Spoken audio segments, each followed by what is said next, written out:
it sucks when you're just like staring at a blank Logic session. You're like, I don't know what to do. I don't know what this sounds like.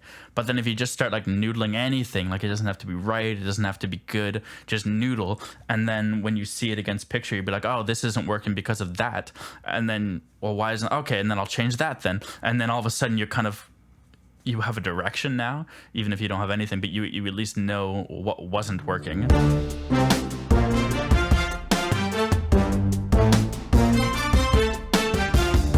Today on the Soundiron podcast, we have a special guest. He's a film and TV and video game composer who is no stranger to the Soundiron world and our YouTube channel, and has done many, many demos for a lot of our products. I'd like to welcome Shaun Chasin. How's it going, man? Hey, how's it going? Thanks for having me. Yeah, glad to have you on. I know we've been talking about getting you on the podcast for a while, so it's pretty cool to finally make it happen, especially now, because this will probably, I don't know, might be the last podcast of the year. Oh, well, I'm honored. If we can squeeze a few more in before the end, but no, yeah, this is the last one. This is the grand finale, dude. Yeah, it's it. We're closing it out with you, man. So cool. So what's up? What you been up to as far as recent projects and stuff like that? Not too much. I just finished off my score for the expansion for Way of the Turtle. So that was the game I was actually working on when we did that video on video game music. Mm-hmm. And that was 2019, the base game came out. And so now this is the second big expansion update kind of thing. So they had a whole bunch of new music for it. And so the soundtrack album for that's coming out December 20th. And then the game should be coming out around that time also. Oh, pretty cool. Is there anything about the expansion that you found different, or sort of any new things that you did as far as the approach for this one compared to the first one? Yeah, so in the first one, I mean, you're on this island that's, magical and dangerous and stuff, but it's very light and very kind of fun and cute and stuff. And then after the events of the first game and the first expansion, at the end of the second expansion, this big mountain kind of explodes and leaves this evil purple goo all over the island. And so there are a lot of familiar places that are now changed and more dangerous. And so kind of in general, all the music got a little darker across the board. Which was just kind of a super fun change, but then trying to keep that same instrumentation and the same kind of signature instruments. Like there's a lot of kalimba and a lot of little hand percussion things, and so it still sounds like the Way of the Turtle, like the previous stuff from the other games, but it's new and darker kind of thing. Oh, that's cool. Were you duplicating sessions and then just like adding new instruments to them? Yeah. So whenever I start a project, it's just the first cue involves just building a big template of all the sounds, like, oh, this is cool, of things that might work for the game. And then some of them end up getting used all the time, and some of them end up getting hidden or deleted from the template. So that when you do another track, you can just bring in that same template. And, I scored the base game in 2019, so now we're a couple of years later. But when I pull up that template, some of my orchestra had to be updated, some of my core stuff. I think I got new woodwind since then. It's cool to see a lot of the old, like, oh, I was using that kalimba. Oh, I was using, the reverb patch from the alto Glock, I think, which is good, like this kind of reverse sound. That's really great for like section changes, taking you to different like new keys or whatever, where you have it fade up and then the end of the whoom happens on a downbeat of the next section. It's nice. Just a really cool kind of quirky weirdo sound where it's I guess you guys made it out of a Glock, but it sounds really just fun. It's just a cool sound. For one of the like sound design ambiences probably for the library. The patch was called Reverb. That has Mike Peasley written all over it. Yeah. Yeah. Were you like changing keys to, like, for instance, you're writing in C major for a theme, and then when like the purple goo hits, are you changing that to C minor, or are you just like adding additional instrumentation and like making it darker timbres? Yeah, so there are some. The game doesn't have too many melodic themes, but it has a lot of kind of, I would say, textural themes, where a lot of like rhythmic things will come back, and then maybe they come back faster, they come back more aggressive, and instead of being like, light pizzicato playing some rhythm or something, or light marimba, you'll maybe have like a bigger drum, like a tumbek or something playing that same rhythm, and so it's familiar, but then it's darker. Cool. How many minutes of music did you end up writing? The new expansion, I think, is about 20 minutes, and then I'm not sure all of it is in the game. There are two main explore tracks, and then a whole bunch of cutscenes, and then each of the explore track has a corresponding tension layer, and so the volume of that is controlled by the number of enemies on screen. And so as you're in more danger, the music gets more tense, kind of thing. And then as you're clearing out an area and you're killing guys, it's fading out, and so it kind of calms back down. And then within those explore tracks, though, there is ebb and flow of mood, so it does kind of keep it pushing forward. And then each one also has a corresponding low health layer. So, as your health drops below a certain amount, it will start to fade in. But what we actually found was it got super annoying if you were wandering around and you couldn't find a heart for whatever reason. And so you're just like, you're not in danger, but you're just chilling at like one heart, and you're like, great, I know, I got it, I don't need you to keep like dinging in the background. Yeah. So what we had happen is the low health layer comes in, and then after it's been there for a while, it kind of fades out a little bit and stays at a really low volume. So it's there, but it's not like pissing you off. Yeah, you're not just having total anxiety the entire time you're playing. Just like, okay. Right, exactly. Yeah, you're like, I will choose to die to just stop the sound. Yeah, that's one of the things I thought was really cool when we were filming that video for the scoring video games, how you have like the multiple layers and how like certain things will fade in, or if like more enemies come in, the music gets a little bit more intense, maybe more drums or just some kind of sound that there's, some kind of warning or an enemy coming up. I always thought that was really cool how a lot of that stuff makes it a lot more interactive and all that. It's pretty cool. Yeah. No, I mean, especially with games, with films or TV, we're so used to that. Like, the bad guy comes in at this second of this minute of, on this frame, he opens the door, and that will happen for every single viewer who views the movie. That will happen in that same way. But with a game, you might wander around an area for 5 minutes and just bomb through it, or you might be like, oh, I didn't want to find that secret area. I think there's a thing there. I'm gonna noodle around until I get there, and then you end up staying somewhere for 20 minutes. And if the music is not changing based on game elements, it's gonna get just frustrating and boring, kind of thing. Is there anything about the process now as far as how you go about scoring games since the last time, we did that video where you were showing your process? Has there been anything new or any new ways you've kind of sped up the process or made things easier, or just new things you've implemented in your workflow? Not really. I got the Thanos script for Cinematic Studio Strings. I don't remember if I had that at that point. I don't know if you guys have heard of that. Cinematic Studio Strings is my kind of bread and butter string library, but it's late often because the transitions are often kind of slow. But the transitions are slow because they're nice sounding, and then like the lower your velocity, the slower it will be until you're getting into almost portamento. But so you had to go through with a click track and just nudge every note so it would be in time. And then some random person on VI Control wrote something called the Thanos script. He called it because it like snaps it into time, kind of thing. And it just runs in Logic. You put like a 500 millisecond delay on the track, and then you load up the Thanos script, and then you can just hard quantize everything, and it's perfectly in time. And as you adjust the velocity to slow down a transition, it will automatically adjust the timing. And so you can just go so much quicker because you don't have that intermediary step of just adjusting and making sure everything's in time, kind of thing. Interesting. So I can't remember if I had that at the time, but it's one of those things that you're like, oh my god, this is like the biggest quality of life increase I've ever had. That and now I want him to write one for the brass and the woodwinds and stuff for Cinematic Studio. But yeah, I don't know. I sent him a friend's request on Facebook. I can't remember his name. He did not respond, and so I'm very sad because I want to just thank him for that.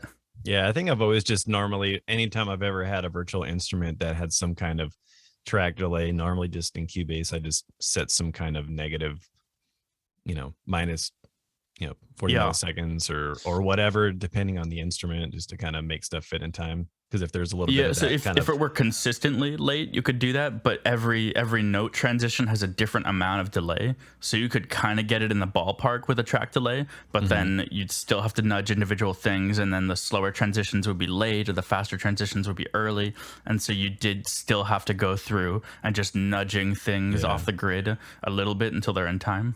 Yeah, and the velocity layers change it too, right? hmm but yeah, I mean, it's funny, those little tools that like I didn't know I needed it, and then you get it, and you're like, oh, I can't go back now. I could never go back to not having this. And I think that's the kind of thing that moving forward, more companies are going to introduce that natively, where they'll be aware that there's different amounts of latency for the different transitions, and they'll compensate for that. And it'll be interesting to see in 5 years or 10 years when we're using sample libraries, how much of the busy work they'll start to just do for us, you know? Everything will be AI, and we'll just sit with our eyes closed, looking at our computer screen. We'll have a DAW behind our eyelids. Oh, no. Yeah, like That's some the- Minority Report. That's the future I want. No, I'm just kidding. Yeah, I mean, there are little tasks that you do so often that a computer could so easily do. So I had like a French horn line the other day, and I was like, I just want this in like 4-part tight block harmony with whatever chords are going on. And so you duplicate the solo French horn 4 times, and you're just bringing it down so that like each of the 4 French horn instances playing another legato line where it's the next note under it in the chord. And so it's this tight block harmony. And you're like, this, a robot could do this. This is not creative work. It just needed to be done for that texture that I wanted. But I could totally see in some short amount of time, just like make that block harmony, and then like whether or not you keep it just that, it's a starting point, and you've just saved 10 minutes or whatever, and then you can go and adjust from there.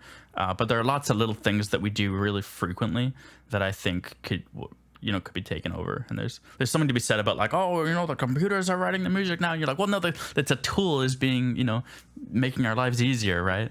Yeah, well, And that'd be so- like getting upset about someone saving presets or something like that. Like you don't use presets, Exactly. dude. Every time I go in there and I make the changes myself, or even like with like cameras now, like now iPhone cameras are almost better than DSLRs, and people are gonna be like, oh, well, Right. well, that kind of automates the process, and it's like cheating or something. It's like it's not necessarily cheating if it saves you time, but as long as like sort of like the core creative aspect is coming from you. If you're just like pushing a button and like the entire thing is done, then maybe Yeah. from like the start to finish aspect, but if there's Right, like little right. things you can do, like saving presets or little ways you can find to kind of speed up your process, I mean, there's nothing really wrong with that, as long as No, absolutely. it allows like, you to sort of work quicker. Yeah.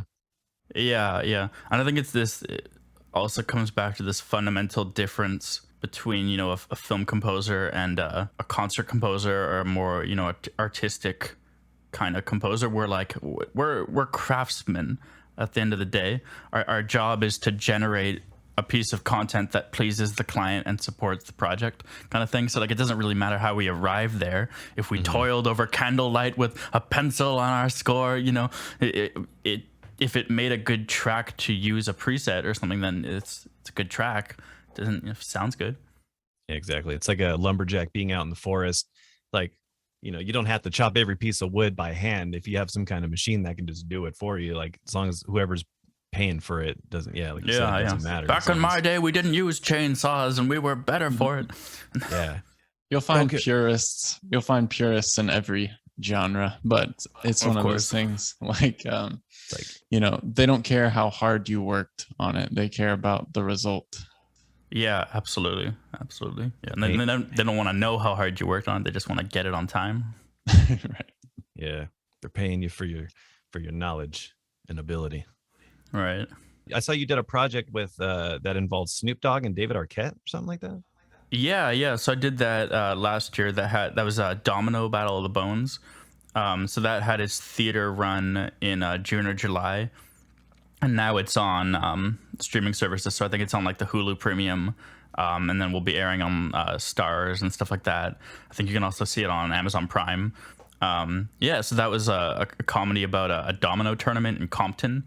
Wow. And what was cool about that is I got to do a bunch of music, kind of like a 90s inspirational sports movie, like those old Jerry Goldsmith scores and stuff like that, where it's nice. like this way over the top melodic orchestra. And there's a part where there's like a big robbery at the tournament, and everyone's gonna leave, and then once they get it kind of sorted and everyone's panicked, and then David Arquette's like, well, hold on, and then like gives this like rousing speech as to like why the tournament should go on, and everyone cheers, and I'm like scoring the conversation or his speech so like cartoonishly tightly. Every time he shifts or gets bigger, I get bigger, and it's like you never get to do that kind of thing because it's so over the top and cheesy. But for this, just because the idea of the whole story is over the top and cheesy, it kind of worked, and so it was fun that they let me do that. And I scored that, you know, during COVID. So I recorded some string players remotely, where they each recorded at their own place, and then I kind of doubled up and mixed here. And it's just kind of the new way, right, where all the session musicians have such nice remote recordings. So okay, bye Bogey.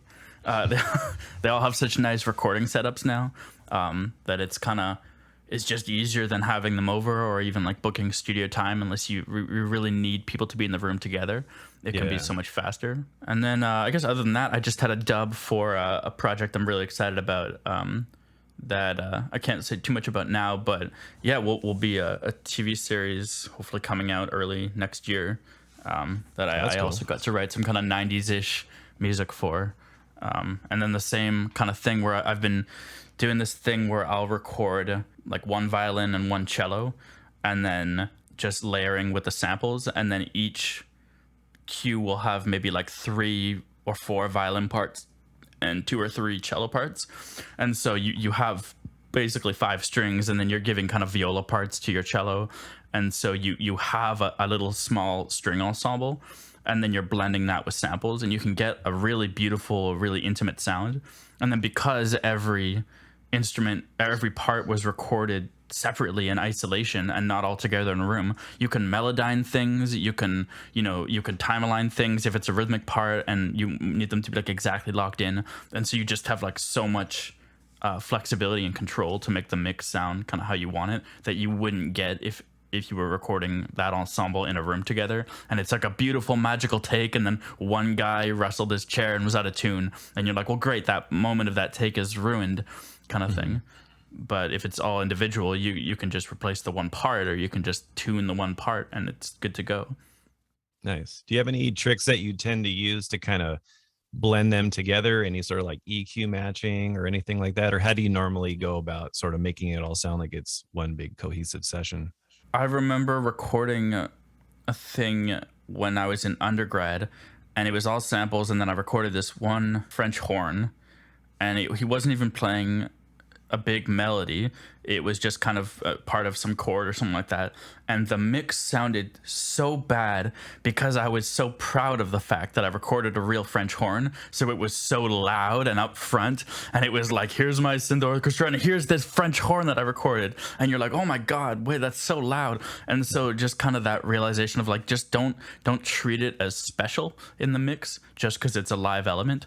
You know, just make sure you treat it like it would be anything else. And so the volume ends up getting pushed way back, way more than you'd think. And you're like, oh, look at that fader, look how low that is. You know, like, why did I even record this? And you're like, well, because listen to it, it's so much more detailed now. And if you have it too loud, then it sounds like a solo string sitting on top of the orchestra, you know?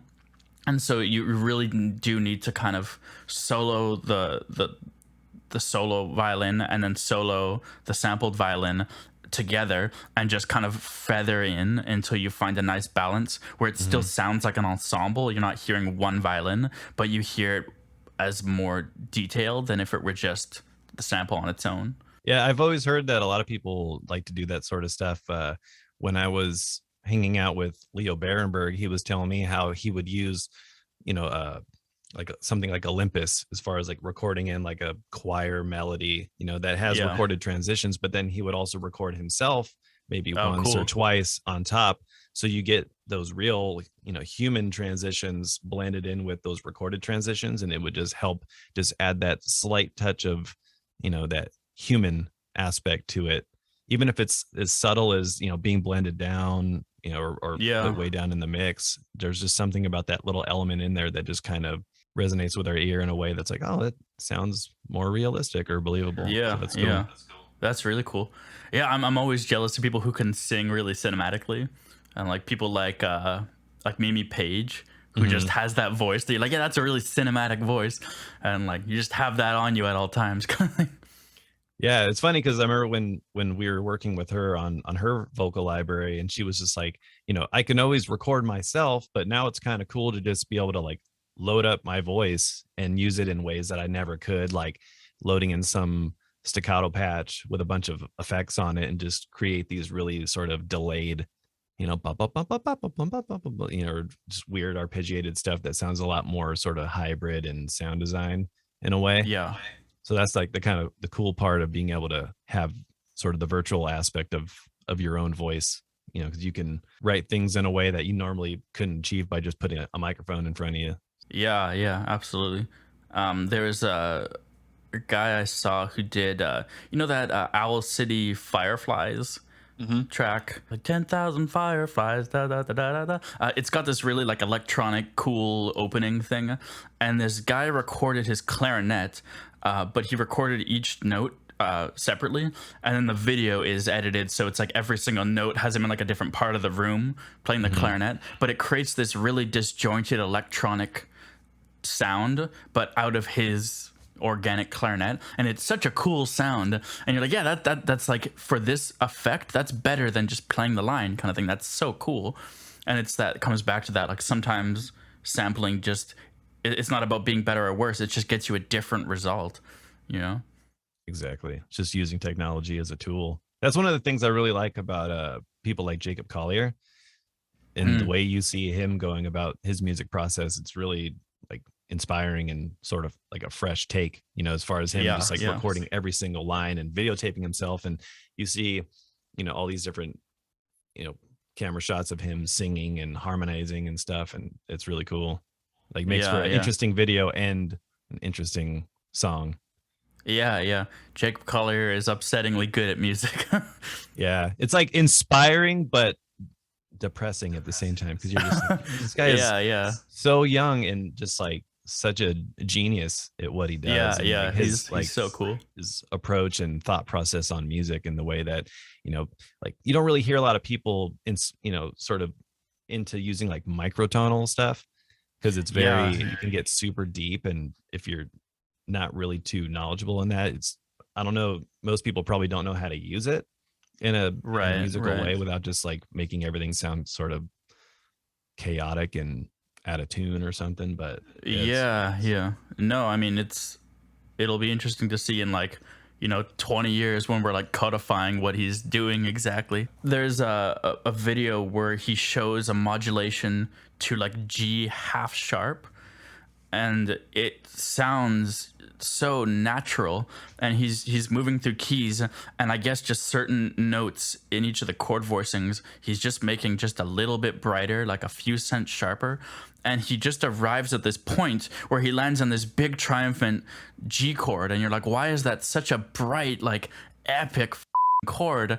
And it's G half sharp, like he's modulated like half of a step, and it's just so cool. And then like he goes and plays a G on the piano, and it's flat, and you're like, oh my god, that's so cool. Like I would never have noticed that, and just the amount of control to get there so fluidly is just bonkers. Yeah, it's one of the beauties of having perfect pitch. It's funny, I remember I was watching a video of his, and he was like playing on a piano, and he was like, this is actually out of tune. And he was just like saying how like he would like sing the note and then like kind of play around with it, and eventually show how the piano is out of tune, and how a lot of times people will play pianos and they don't even notice it. But yeah, it must be like it's like a blessing and a curse to have the ability of perfect pitch. Yeah, you wonder if that's like always frustrating. Yeah. It's funny, like I've seen videos of like Charlie Puth, and he was talking about like like he'll be in the studio and he'll hear like some like fire truck, like oh, that's actually like a C sharp into like being able to just like hear the pitch and stuff and everything, or but it must be sort of horrible, especially if you're just trying to like enjoy a movie or TV or something, and you hear things that are slightly out, you're just like they like takes you out of it or something. Yeah. There's a pianist I went to school with who had perfect pitch, and he was saying as long as things are like relationally in tune, he doesn't care so much if it's like everything is shifted off a little bit, like a half step, and it's everything is technically out of tune. But as long as it's kind of in tune with itself, he doesn't mind, even though he's aware that that's what's happening. But you have to wonder if some people would just be constantly sad moving through life because everything is just like a little bit off all the time. It's like, why can't everything just be in tune? Yeah. That way I can actually enjoy music. The world is not perfect. So your perfect pitch is not fitting in very well. Yeah. So Shaun, how do you go about getting the gig? Because you've just described 2 gigs that are very different from each other. So how would you, like, what are some tips you would give composers to finding opportunities? Yeah. So the big one is when you're working on a project, and I get that this is a bad place to start with that advice because it assumes you already have some gig. But when you're on any project, first of all, just do a good job, and so everybody in the project leaves with a good impression of you. But say you got hired by the director, and that's the only person you knew, you can't forget that all these other people, the editor, the DP, the colorist, the VFX people, everybody heard your music. And so if there's, a screening or something, you want to meet all these people. And then maybe, they all branch off into, 20 different projects. And now that's 20 different projects where your name might come up. And so like with Way of the Turtle, for example, I had done this horror game in 2015 called Hector. And the artist on that game ended up working for this company, Illusion Labs, and then they needed a composer, and he's like, "Oh, I have a guy." And so if I hadn't, gotten along with him in Hector and done a good job on that, and then we stayed friends after that, and it's the kind of thing people think of networking is like you shake your hand and you give the business card, but it's like, no, just be friends with people, just be a person, and people like you, and you just go with them for their next project kind of thing because they enjoyed working with you. And 9 times out of 10 people would rather hire the B level composer who's really cool and fun to be around as opposed to the A level composer who's an asshole, Yeah. because you have to like spend so much time with them. So you're saying you do good work and you turn things on time and you're like a fun hang. Yeah, absolutely, kind of thing. And like when people are like, oh, well, we like this, but like, can you change this? Blah, blah, blah. I've had friends who like get all uppity and they're like, no, but this is perfect and I'm an artist. Yeah. And you're like, shh, just make the changes. It's their music kind of thing. And just be easy and flexible to work with. And then they'll come back because they had a good experience. If they really did have a good experience and the music was what they wanted, they're not going to look for a new composer, the people want to create a team around them kind of thing. And so you kind of just want to get onto the team of as many people that are kind of like-minded and you enjoy working with. The other one is just do stuff. We had a composer talk to us when I was at Berkeley at one of the forums, and somebody asked him about networking, and he's like, just leave your apartment and do something. Like, it doesn't have to be like a networking event. It doesn't have to be like, a thing where you're thinking about, just go do something, go on a hike, go rock climbing. I used to rock climb a lot at this place, Rock Creation in LA. And then like after climbing there for a couple of years, it turned out that like a third of the gym worked at remote control, and just like things like that. And then like, I used to go to this bar pre-COVID backstage, and the amount of people that I've worked with there, there was one guy that like I played pool with a bunch of times, and we had known each other for like 2 or 3 years and never ever talked about work at all. He didn't know I was a composer. I didn't know what he did. Turned out he was like a music entertainment lawyer, and it's just like, oh, crazy, so now like if I have a question, I could send it to him. And that show I was talking about, the superhero comedy thing, the director I just met, we were sitting next to each other at backstage and just struck up a conversation. And now, years later, he's one of my closest friends, and we've worked together on, he was one of the producers on Domino. And so you just do stuff, and you just kind of get out and meet out of the people studio, and be friendly. Get out of the studio and just hang out and have fun. You never know who you're going to meet. Yeah, and then meet people not with the intention of networking. Just meet people because you want to expand your social circle and you want to just be a friendly person. Because people can tell if you're like what can I get from you, and your whole vibe is that you're like trying to extract a career from them or something, and they're like, all right, man, that's great, just be a person. Peace. And Yeah. Yeah, that's been a common topic on this podcast over the past few episodes, and talking about it. Me and Nathan talk about it in different ways, and there's so many like common things I think people think about networking, and that like they think like they have to approach it in this really sort of serious, direct way, when a lot of the times like it's just people meeting people randomly, or or if you go to NAM, like you don't go to NAM and go to every booth and say, hey, I'm looking to get endorsed. Like that's not how endorsements work. A lot of times you can use their products and you're just naturally excited about it, and they like what you do. Like, oh, cool. Like it's a mutual collaborative thing. It's not like, what can I get from you? If you approach everything from that, what can I get from you? Then people are just going to see you as like, well, it's just another person just trying to, find a quick, easy route or something, or, get something from me or whatever. But it's like, like Nathan's mentioned, like hitting people up and saying, how can I help you, kind of thing, and a lot of people will probably be like, oh, someone trying to, help me out, maybe make my life a little bit easier, and as a way to kind of give you experience. That's something I think people can, take from, instead of just give, get sort of thing. Yeah. The other thing I think that young people forget sometimes is like, you don't want to meet Steven Spielberg, because like he can't help you. You don't want to meet people who are way out of your tier professionally, because they're not going to hire you, and they can't help you. You want to meet people who are at your level on the other side of the coin, kind of thing, and then you move up together. I don't think so. Like if you're a music student, you want to meet film students. You want to meet game development students. You don't want to meet the director of Grand Theft Auto 5 at Rockstar Games. He can't help you. You're kind of, and even if you did, just magically you asked a genie and he gave you the next Star Wars movie, you would drop the ball, and you would not do a good score because you're not ready for that, and so you don't want those kind of things. You want to meet people who are kind of at your tier. I was actually at an SCL event not too long ago, and I witnessed one of the most like interactions, where this guy sitting in front of me was talking about like he's a composer, and he's got a couple short films lined up, and I think probably just out of music school or something. And the person sitting next to him was a guy working at Rockstar and had worked on Grand Theft Auto 5 and had worked on Red Dead, was like a VFX person or something. And they had like a great conversation, but then it ended with like, well, I'm a composer, I'm always looking for work. And you're like, oof, no, man, he can't, he's not going to hire the guy who's about to do a student short, he can't help you. And it just made the interaction awkward, and it just soured the interaction. But because they had a really great conversation up until that point, and they were talking about their shared love of like math rock and stuff like that.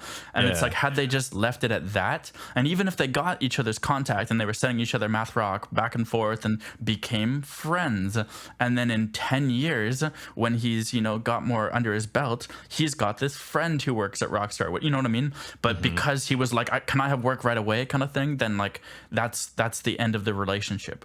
They won't be friends. If he now sends him, an email with like, here's that track I was telling you about, that math rock thing that I thought you'd find cool, it will come off as transactional, so he like ruined the opportunity by kind of shooting too far out of his league, if that makes sense. Don't be going up into conversations thirsty. No one likes it. Right. So what types of composing projects do you enjoy these days? Is there like, since you do video game stuff and you've done film and TV stuff, is there any sort of projects that kind of intrigue you a little bit more than others, or is it just more just what the project's about? Yeah, I mean, a good story is a good story kind of thing, regardless of genre. But lately I've been really having a lot of fun writing more like kind of family adventure orchestral and like kids music, like Way of the Turtle and stuff like that, where you get to write these big kind of over the top orchestral scores, where a lot of smaller like an indie drama or something like that, you couldn't write like that. It would be too big for the room and it wouldn't sound correct. But it's so fun to write. And so like projects like like big animation projects or whatever are kind of the dream, where you get to write for big orchestra, but you also get to write really thematically and melodically, and almost like in almost a dated way. I don't know if that's a good way to say it, but it's just a lot of more, I guess, adult movies don't score like that. You know, they're a lot more subdued melodically, and it's a lot more textural. And I do like that, and I do appreciate that. But it's sometimes fun to just be able to write music, you know, and get to write big lines and stuff. But yeah, I mean, a good story is a good story. And so what I like about what we do is that it's always different. You know, you might be on like a weird, quirky kids thing, and then you might be on like a serious deadpan drama, and then you might be on like a horror thriller thing, and we get to shift gears like that, so we never really get bored, because the next project will be different, and the next project ought to be different, kind of thing. And even if it's the same, you want it to sound different, so you're going to try to do something else. And I like that you kind of never know what you're going to wake up and write today, because, you know, the project hasn't been thrown at you yet. And Yeah, what do you try to do to stand out when you do something like a horror project, or maybe like an adventure orchestral type thing, to not kind of easily, because it's very easy to kind of slip into a cliche of like, you know, this very, like they start sending you temp tracks and you're like, oh, okay, you know, but like what are some things that you try to do to maybe avoid cliches, or to make the project that you're working on a little bit more your own and different, unique? Yeah. That's a good question. So I know we had just talked about like, well, using presets and using loops, like nothing wrong with that as long as it gets you there quicker. At the same time, though, if you use a preset, that means that anybody else has that preset and can have that exact sound. And I think that's a truth about all of the great A-list composers. When you go, you know, you listen to the score for Dune, or you listen to the score for like, and any, you know, really big score that was done by a really experienced, seasoned composer, is that you don't know what any of those sounds are, kind of thing. He didn't pull up Zebra and use a preset. He didn't, he didn't use a patch from Omnisphere. You know, he might have started there and then, you know, morphed it or found a sound that was similar in mood, but was a different source. But everything was tailored, and everything was custom made for the project. And so for things like horror sounds, you hear libraries like Symphobia or whatever, where the trailer risers, or, you know, it's Melee Torque stuff, but everybody has it. And so you hear this little like horn, like little horn slide from Symphobia, and you're like, now it sounds like crappy TV from 2001, you know, because everybody has that sound, you know. And so like, as soon as you start using like really identifiable presets, then you've kind of fallen into that trap of it kind of being like a mix score, you know, where like you got the job done and you may have pleased the client, but it's not gonna, you know, it won't be your big groundbreaking score kind of thing. Yeah, you're showing it to your composer friends. They're like, oh yeah, that's preset like, 13 from Omnisphere. Oh yeah, I remember that one. Yeah. It's funny. I hear that all the time when you watch a lot of like Swamp People, or, you know, different, you know, TV shows. You always hear that boat, like, or like if there's like a reality TV thing and like someone gets in some argument or says something, you hear that. It's like the same little like, or like the dun, dun, dun, dun, dun, dun, or sad piano. Yeah. It's funny. It's like one of those things for me. It kind of like takes me out of it. I'm like, oh God, like use a different sound already, or, you know, like something. It's just like whatever the audio guy is just like, all right, just drop it in here. All right, this is the drama sound, drop it in, you know. The big one for a while was after The Matrix came out, every single person had to have a water phone in their score, kind of thing. And like anytime there was the slightest bit of tension, then like it permeated reality TV, where like oh, like what are the judges gonna say about my knife that I've built? And then like you hear like a water phone as it transitions, and you're like, God, it's so cheesy now. And just things like that, they're so overplayed that like somebody found, like, you know, for The Matrix, Don Davis found a water phone, and it was super well executed in that score, and it fits super well, but it's done now, kind of thing. We don't all get to do it for every single thing. It's done. So it's just kind of finding, you know, those sounds that are really signature and unique to the project, and whether that be a sample you made yourself, or just live recorded players playing our aleatoric stuff. And like for Hector, we recorded a lot of stuff, and so I have like trailer risers and stuff for strings that are playing the same things that the Symphobia ones are playing. If they're just like tremolo sliding up all the way or whatever until a big point. But the fact is that I recorded them with an orchestra that I hired and I recorded, and so they're going to sound different. And so it just all of a sudden elevates the project because it's not a Symphobia preset. It's not an Omnisphere preset. It's a random sound you made yourself. And then you get into programs like Paul Stretch and stuff like that where you can make anything you want. Do you ever, because I know you got the guitar wheel. I remember one of the last times we were hanging out, I think you just got that. Do you use that to kind of make your own risers or like sound design any of the stuff with the instruments you have in your studio?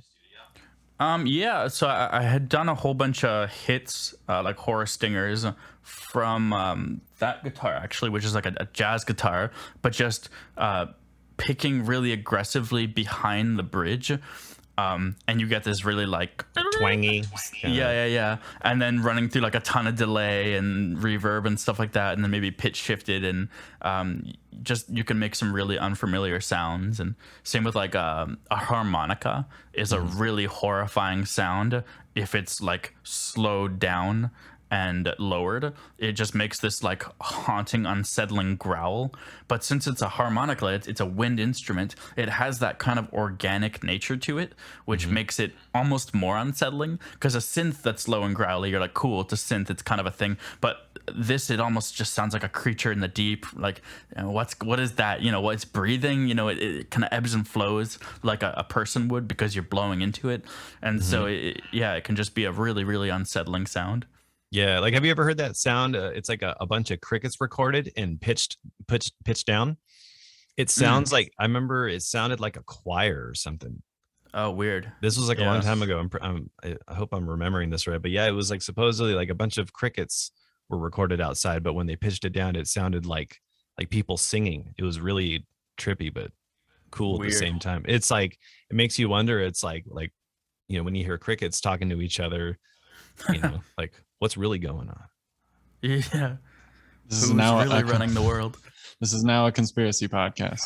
Yeah, exactly. Yeah. What are they really talking about? They're talking with the aliens. That's what it is. Yeah. But that's like a great way to like really see where the sounds can be taken when you just start pitching them around. And I mean, throwing effects and stuff, that'll always just kind of take it into that kind of natural sort of odd sound. But yeah, when you just take a natural sound and pitch it down, you really like, it just kind of breaks it up and you really kind of analyze it in a different way. It's really cool. I never thought about pitching down a harmonica. Might have to mess with that. No, it's like instant growl. It's even just don't even play anything. Just kind of like breathe lazily into it and then just like lower it and Paul stretch it or something like that. And then you've just got this like haunting ambience. Yeah, that's super cool. I was going to ask you a couple questions. Number one is like, so you get a gig. What's like something that you start out doing? So like maybe if it's a game, do you play the game, you watch the content, and then like where you have a blank page of your session, right? So then how are you starting to write? So for a film, sometimes you get the script early, and then that can be a good starting point creatively, but you don't really know how it's gonna feel until you see picture. And then same with a game, often you'll get stills at the beginning where they're like, here's this character model we made, here's this environment kind of thing, here's a little scene render. But you often get hired too soon to really be able to play a game right at the beginning. Maybe there's like a little early build of an area, but like you're usually brought on way too early for that. But yeah, it's a lot of back and forth discussing like what were they listening to when they were working on this project and what did they have in mind, and sometimes that'll be totally different than what you were thinking, and it can be hard to pull people away from those impressions. And so if the editor has been editing to this one temp track for months and has been thinking about that only, and the director's been hearing that in every single cut of the edit for 3 months before you got brought in, then that's anything different than that is going to be unfamiliar and wrong kind of thing. Of course. Yeah, and of course. so that that has to be the starting point, is where their head was already at. And then as far as a template is, your orchestra and your core sounds are kind of the same regardless of the project, but then it's all your auxiliary sounds, that there just is a lot of tinkering and a lot of like a full day's worth of just loading up patches and just noodling around, and they're like, oh, I'll leave that in there, and then like I'll name that something that's useful, like dark ripples or something, like creepy clicks, just whatever you're naming it, so that when you're browsing through your template a week later, you're like, what is that, like, BLR2, like I don't know what that is, but if I named it creepy clicks,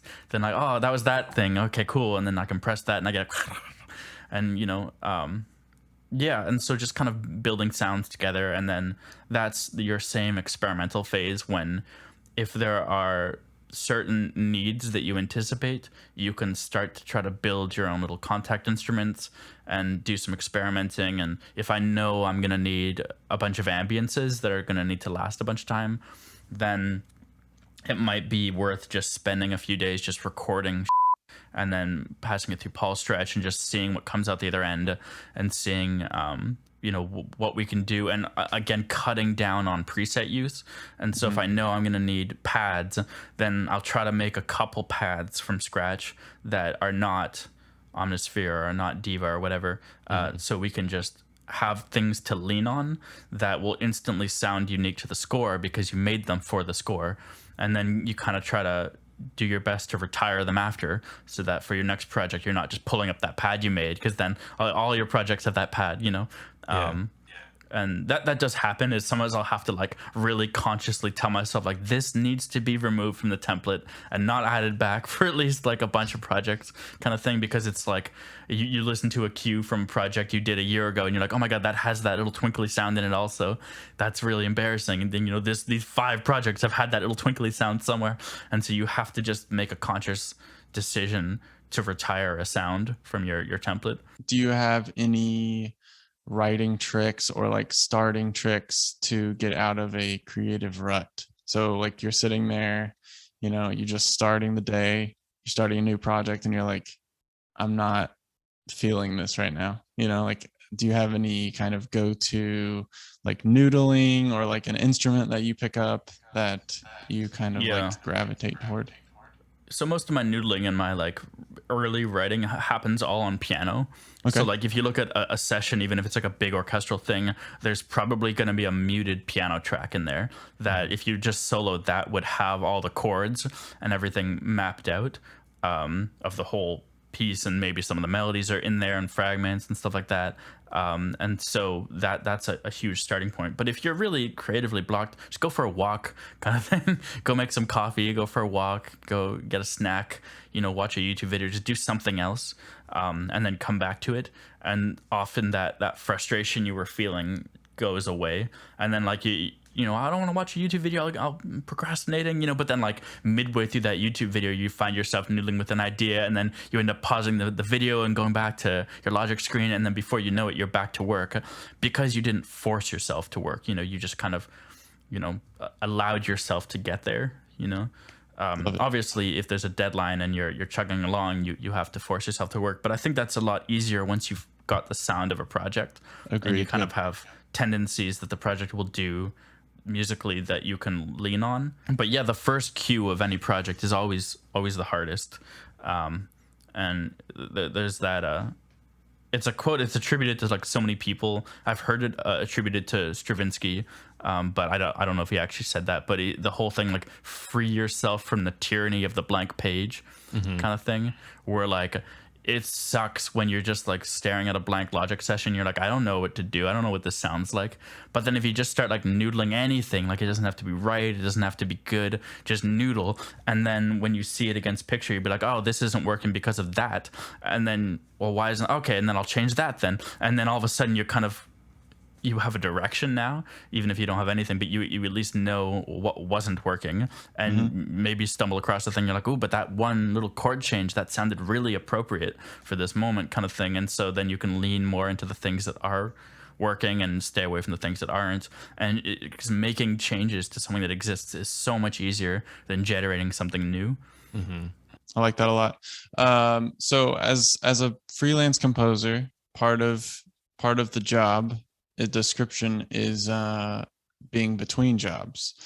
So what do you do when you're in between jobs? Do you write still? Do you work on your own personal music projects? Do you not? You just completely take a break from music and just like rock climb and go on walks and hang out with the cats? Like what's a week off look like?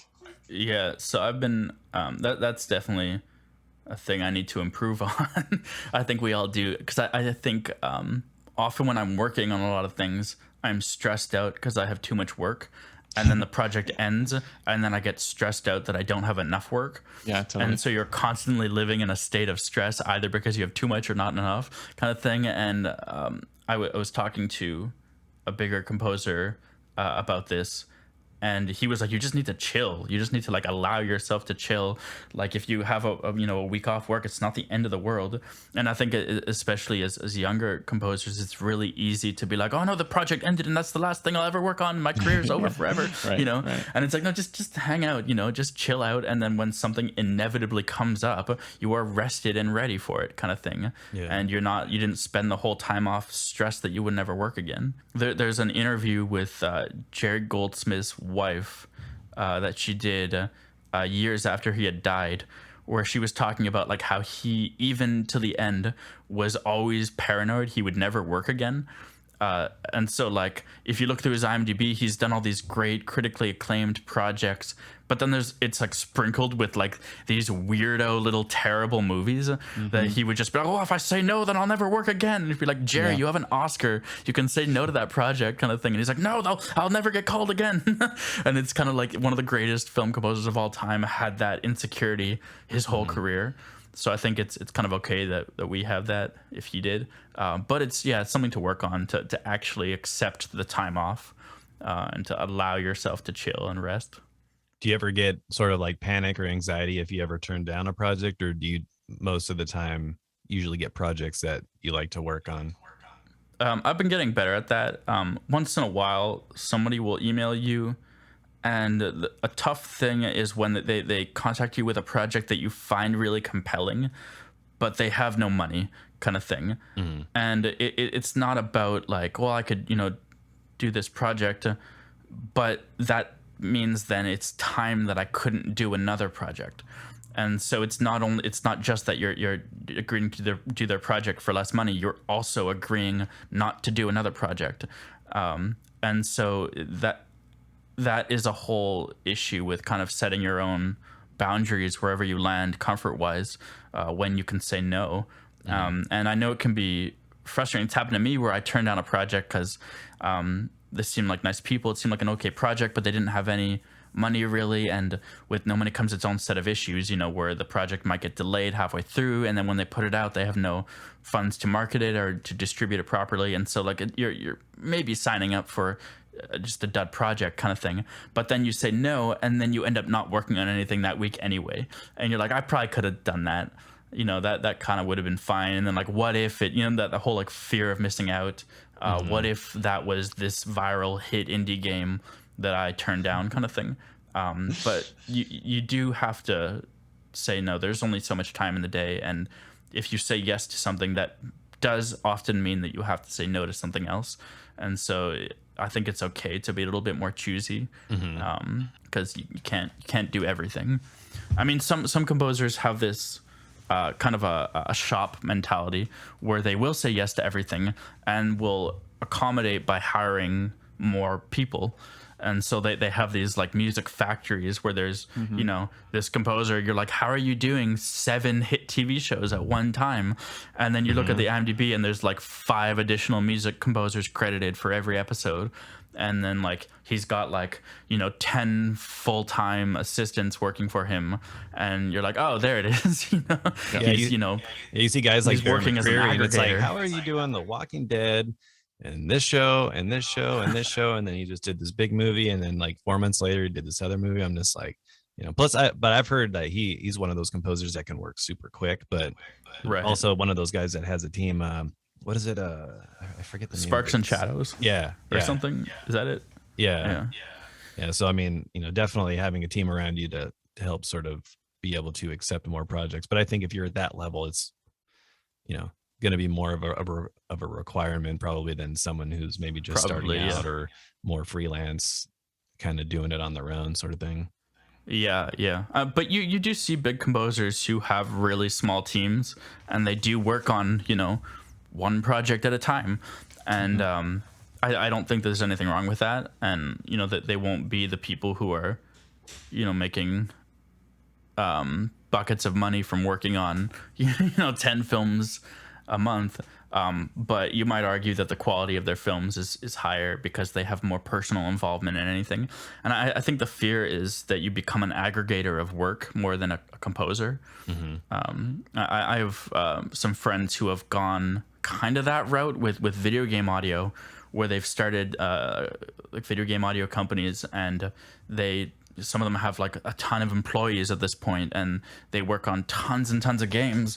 And you talk to them and they're like, I haven't written a note of music in a year.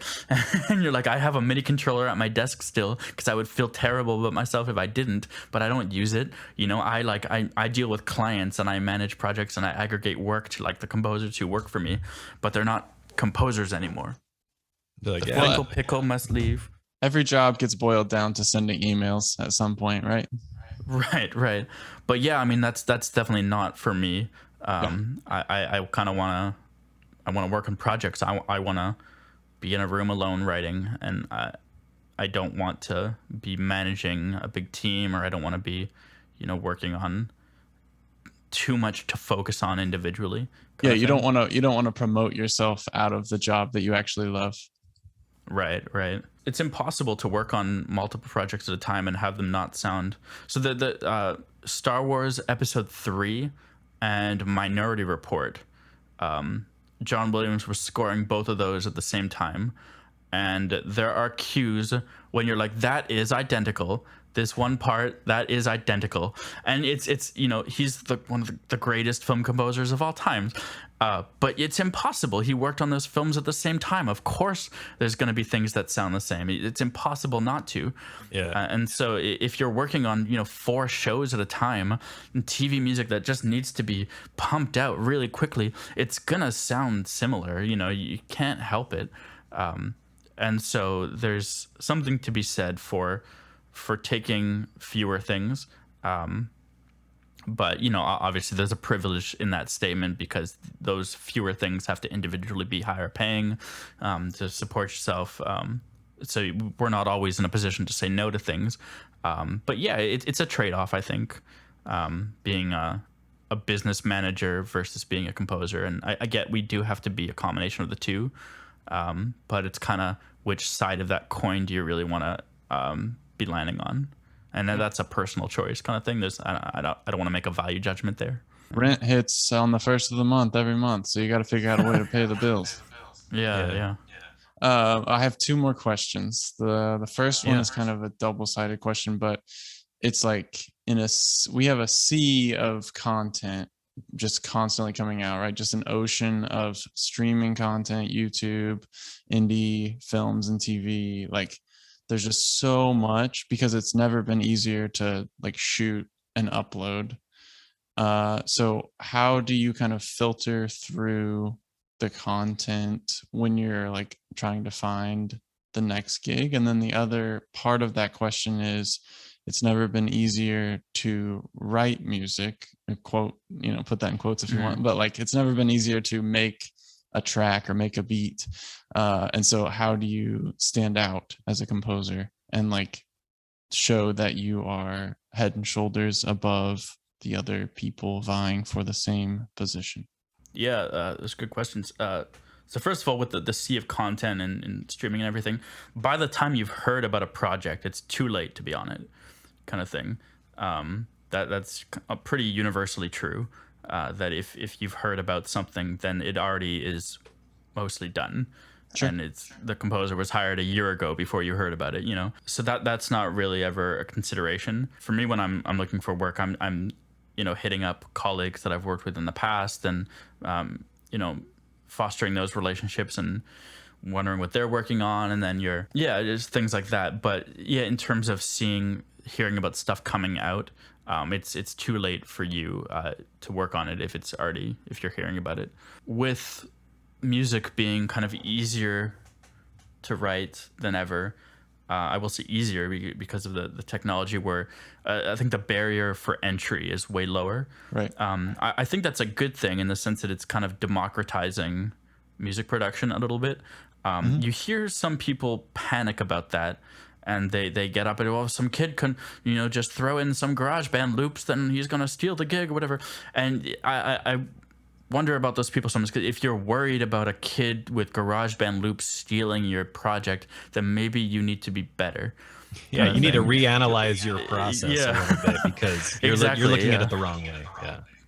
Right, and there's that whole art of war thing where like you beat your opponent by just not fighting them, you just do your own thing kind of thing, and you move forward, and you just keep improving yourself, improving your own work, and don't worry about the competition kind of thing. Just keep moving forward.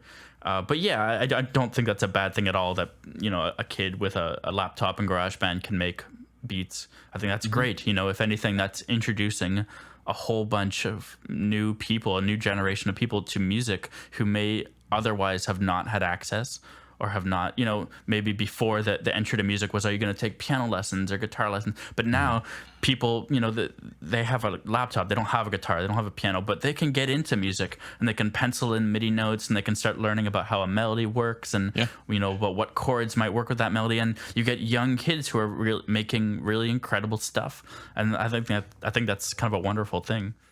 Yeah, I think that's a great thing. The only thing that I think is kind of the opposite or more negative aspect of that is when you get people that sort of feel entitled because they have, I have all the same tools as this composer, and I've seen his videos where they're scrolling through their template. I got that library, I got that library. Well, like, why aren't I scoring Marvel movies? And then, like you said earlier, all right, cool, all right, let's throw you in, let's do the next Avengers movie, and they have no idea how to score. There's so many more aspects to working on a project than just having the tools. I can go to Home Depot and buy like every circle saw and tool and this or that, but I don't know how to build a house, so it's like, but you get the guys who have been doing it for a long time.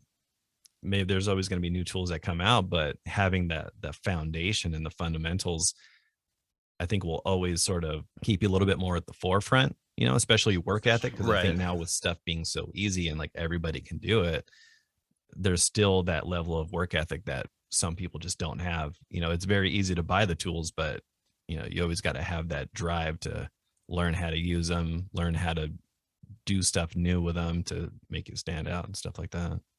Yeah. I had a teacher who said, owning a copy of Microsoft Word does not make you an author, does not make you a great author kind of thing. And it's the same thing. Like you wrote, your little crappy fan fiction story with the same tool that George R.R. Martin wrote Game of Thrones with. You both used Word, but that doesn't mean anything. Yeah, owning at all the end of the day, it's up samples here. It's this. Yeah. Not everyone has the same thing as you. Your own experiences and influences, and how you kind of, massage them together to sort of create your version or interpretation of new musical ideas. Like, no one's going to have that.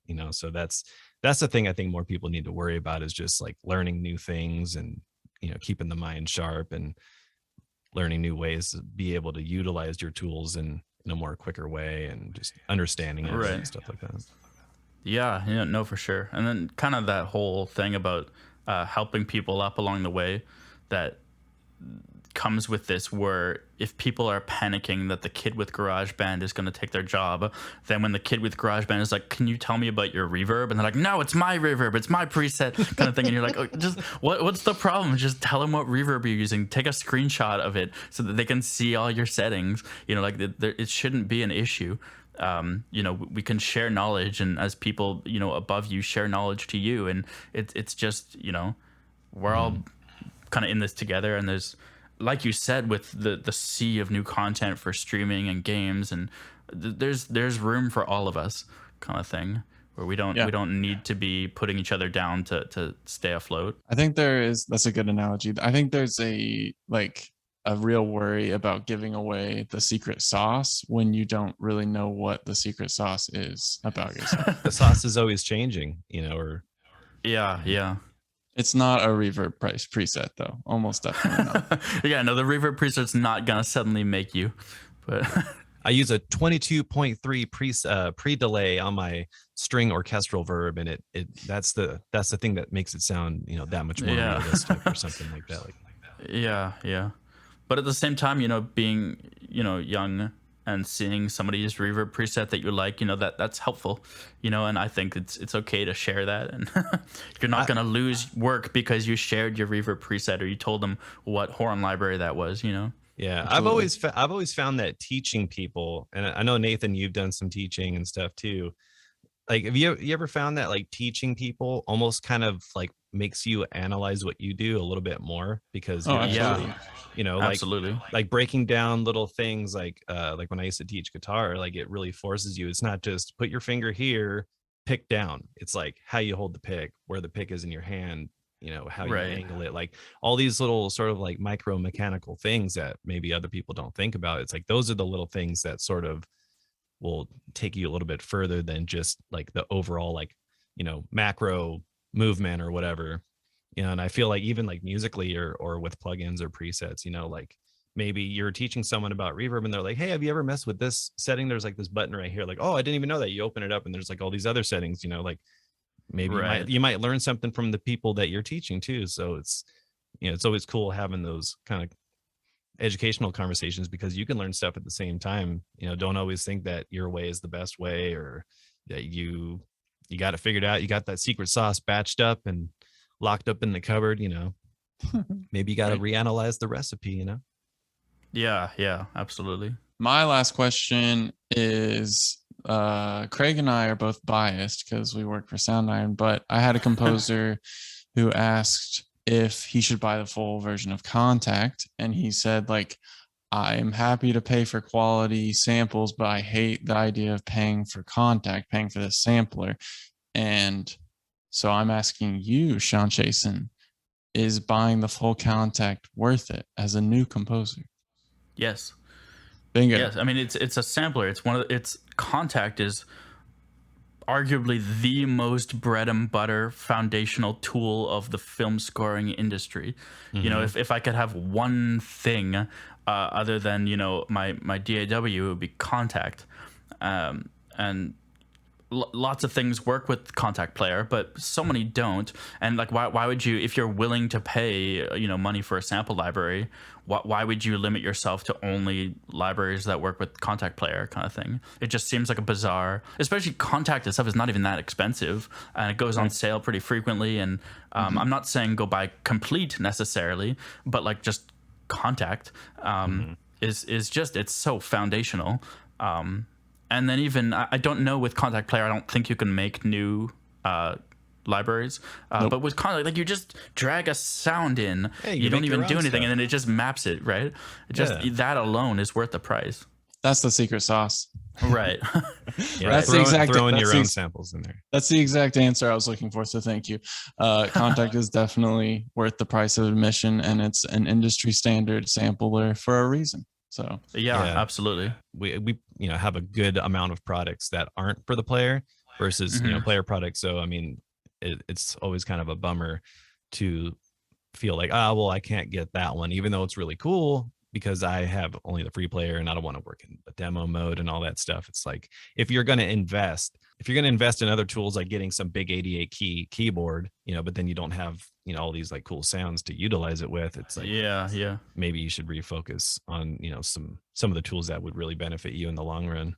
even if you don't end up like using a bunch of full Kontakt libraries, you can make your own sample libraries really easily. And people like Jason Graves are showing tutorials of how to like make take your own samples and make them an instrument. And all of that is free 99. Yeah. So Yeah. For sure. Yeah, he's a perfect example of a composer who really makes his stuff his own, especially with all the Dead Space stuff. Like he did some recent really cool tutorials where he was showing how he took his cello and like recorded different takes at different velocities and how he blends them together and does little cool things to make each note or every time you play it have a different sound. And he's probably like the perfect person to like, hey, if you want a reason to own the full version of Kontakt, just look at the stuff that that you can do Yeah. super quickly with it. Like probably something you could do within a day, just recording, editing it, prepping it, looping, and you could do all that stuff within Kontakt too. You don't necessarily need to loop outside of it, but you could basically do Yeah. everything you need to do to have a fully functional virtual instrument, within a few hours, depending on how knowledgeable you are on it. Yeah, for sure. And And I've coming back seen. to that, Go sharing ahead. your reverb, here's Jason Graves, one of the coolest game composers of all time, and he's just so forthcoming with all this information and happy to share. It's really cool. Yeah, it's always a nice thing when you find people who are up for talking shop. I think most composers that I've ever met, I don't think I've ever really met too many that are just like, I don't want to talk about that. Most of the time, I because have. we're all nerdy about it. So it's like, it's like going into Guitar Center and being like, I'm not going to tell you how I set up my guitar to get it to play like this. It's like, Yeah. most people are pretty willing to, talk shop or nerd out on stuff. So that's always the cool thing I've found with most of the time. But there's always a few sour apples in the bunch, but usually not too many. And when you find them, Yeah, just for sure. most people talk about them, then they don't really hang out with them anymore. Yeah. So what's next for you, Shaun? You have any goals for 2022? Just keep working. I got some interesting features that got pushed back because of COVID, Sure. but are hopefully filming early 2022. Awesome. And then got a couple documentaries that I'm excited for that are some interesting topics. So I'm just looking forward to taking some time off in December and going back to Canada for the first time in like 2 years or something. Oh wow, that's But awesome. yeah, and then Nice. hit the ground running in 2022, and I'm excited. I think that pretty much wraps it up. I want to thank you so much for hanging out with us. It's cool getting to talk with you again. It's been a while since we've hung out. Hopefully Yeah. we'll hang out a little bit more next year. Maybe we'll come down to your studio, see how things are going again. That'd be cool. Absolutely, yeah. But yeah, well, good luck on all your future projects and everything you got going on. Have fun with the family Thank for the you. holidays, and yeah, thanks again. Thanks again for hanging out. Cool, on the yeah. podcast. Thanks for having me.